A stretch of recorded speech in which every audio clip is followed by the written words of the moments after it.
Hey guys, it's TheFrXion here, TigerTank12, however you want to call me, I don't really care, and welcome back to World of... Nope, not this time around, we're playing War Thunder, and yeah, I've been playing a lot of War Thunder lately, I've been playing a lot of World of Tanks, I've been playing both games simultaneously, and I thought it would be a perfect time to make another War Thunder video with some ground realistic battles at 5.7 or 5.3 with the Germans.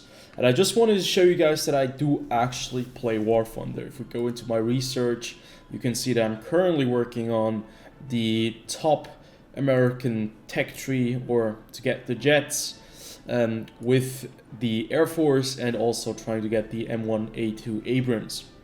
Now, some of you might have watched my video about War Thunder and World of Tanks and Armored Warfare, where I did compare these three games to one another, and I did kind of state my point why I do kind of play World of Tanks more than War Thunder.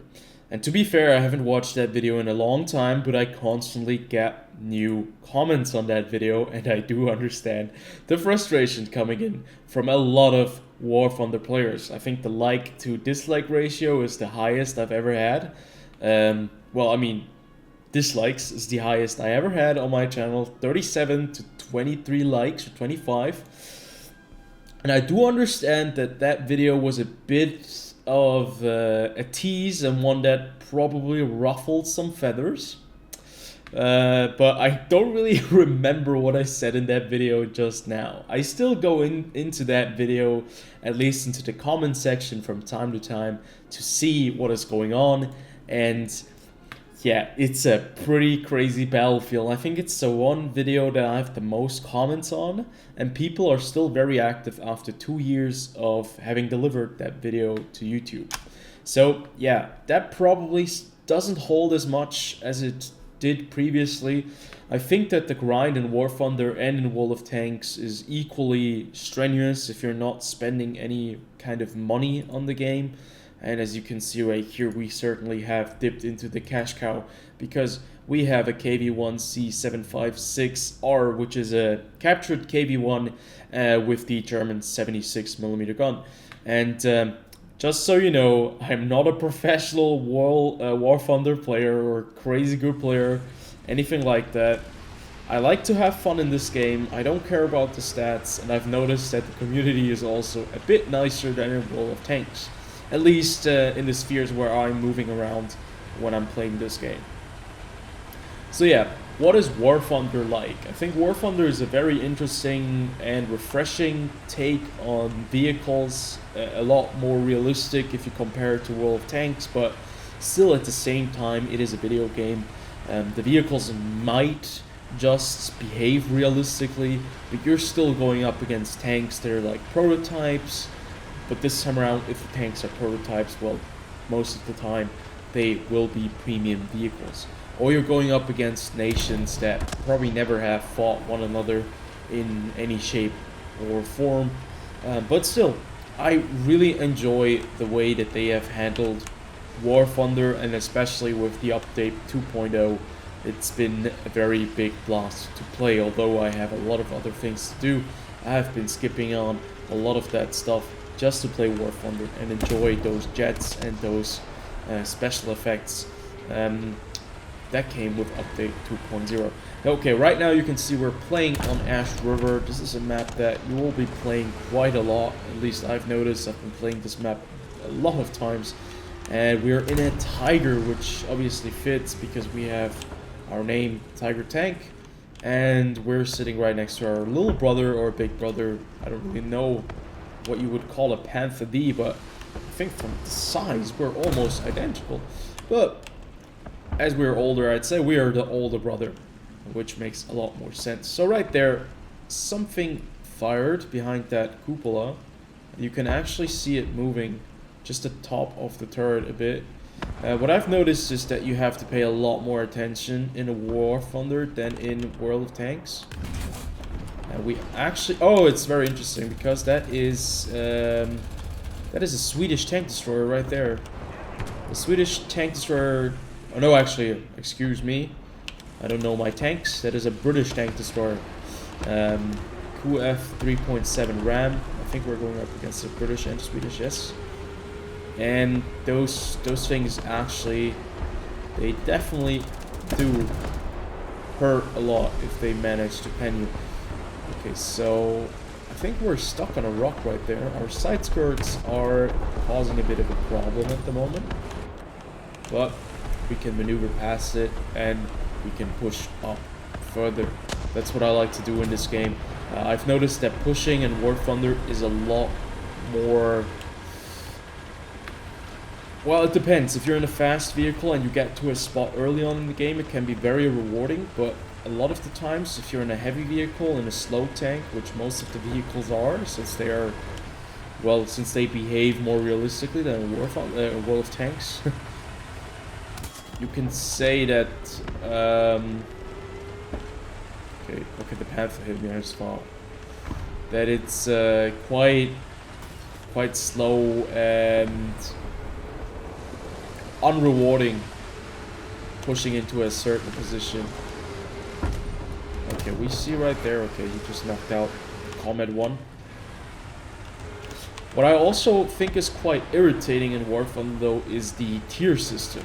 I've noticed that there is a battle tier system and a tier system, where the tier is basically the vehicle where it stands in the tech tree, and then the battle tier system, or the battle rating, is basically how the vehicle will be looked at in terms of battle when it goes into those fights. And I've noticed that it's quite confusing. There are a lot of battle ratings, and they do get switched up a lot. Like, I think I've been up tiered in a lot of games when I played my jets, especially. And it just makes a huge difference if you're playing up against somebody in 7.0 or somebody in... Nice, we got him. Or in somebody against in 8.0. Those jets certainly are very different. I think we just hit a... Okay, that was a T-34-85. At that distance, penning my frontal plate is going to be very difficult. There is still a German vehicle or a vehicle out there, an enemy vehicle, as it is somewhere marked. I think that is a tank, right? Yeah, right there we got the Sherman. You really have to pay a lot of attention to the vehicles. It's really difficult to actually distinguish them from rocks sometimes, especially if it's a nighttime map. But I think it's quite interesting. You know what I've never tried in this game? What we're going to be trying right now? Does this tank? Okay, great. We just slipped down. Didn't kill us. And we might be in the shitter in just a second. What I really wanted to show you guys before this game really is going to end is the duck. Something that World of Tanks obviously does not have. And that is warplanes. Planes in a historical setting where you're playing up against other vehicles and you can just spawn in a plane. And to be fair, now probably a lot of the War Thunder guys, if anybody is watching this video and has subscribed to my channel because of that War Thunder comparison that I made like 2 years ago, chapeau. Like, I don't think that anyone would ever subscribe to my channel after they've seen that video, especially if they're War Thunder fans. But yeah, I think that planes in War Thunder act a little bit like artillery in World of Tanks, because they're super accurate. If they drop the bombs on you, most of the times you are going to be dead. Obviously, I don't think you can really compare it that much, because the planes in War Thunder, well, on the one hand, these planes do not have unlimited bombs. Unless you're playing in arcade, then the bombs will replenish. And the planes can be shot down. What you cannot really do with the artillery. You can also shoot down the bombs if you're in anti-air and if you're good enough, but that is something that you cannot do when you're playing in the world of tanks, and I would really enjoy having something to counter artillery, other than just other artillery, because arty is just such a chore. And you'll see that in the video that I've just made recently about the ranked game mode. I will go into quite a tangent, quite a rant about artillery, because it's just that much of an annoyance to me, and especially in ranked, I think artillery has lost nothing. I think they're not supposed to be in ranked. Okay, there is an IS-2, and there is a TheFrXion M42D. And you can see you'll get punished very quickly if you do not pay attention. But, you know what? We don't care about that. We're coming in the HS-129B3. And if you know anything about warplanes, you know that this is a Henschel plane.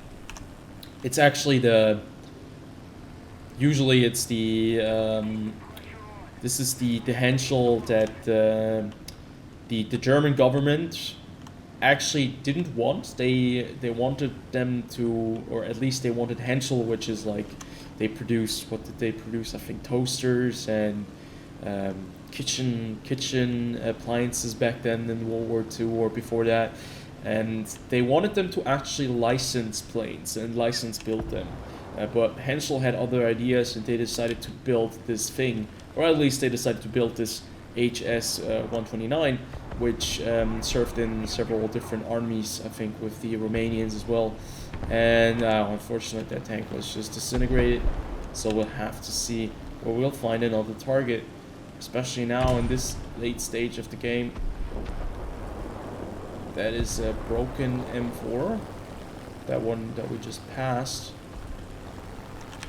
And we have to be very careful with this thing, because it does lose speed very, very quickly, and you do not want to lose too much speed with this thing, because it's just a very unmaneuverable, or actually it's quite maneuverable, it's maneuverable enough, but it certainly does not benefit from very sharp turns.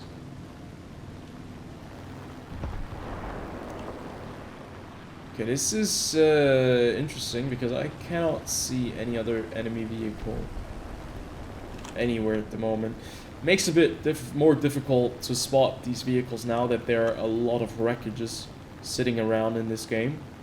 But you have to pay attention. If you do find them, usually you'll be able to engage them. I'm not sure. Is that? Oh no, it's that M4. That was a Sherman. It's alive. Okay, there's a vehicle that was just spawned in, and it's probably going to be a very interesting engagement right here. We have to go back in. I hope it's no anti-air. It might be an anti-air.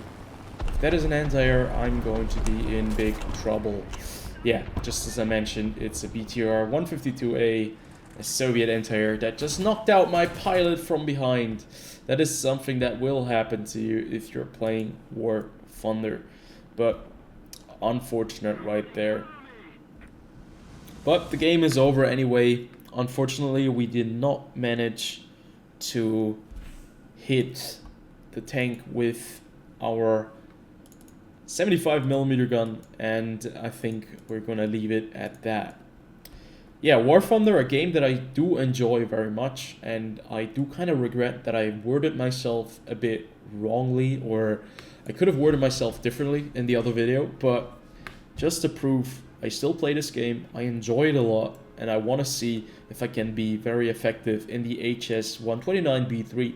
We'll jump into a battle in just a second, and we'll see if we can do some damage with that thing.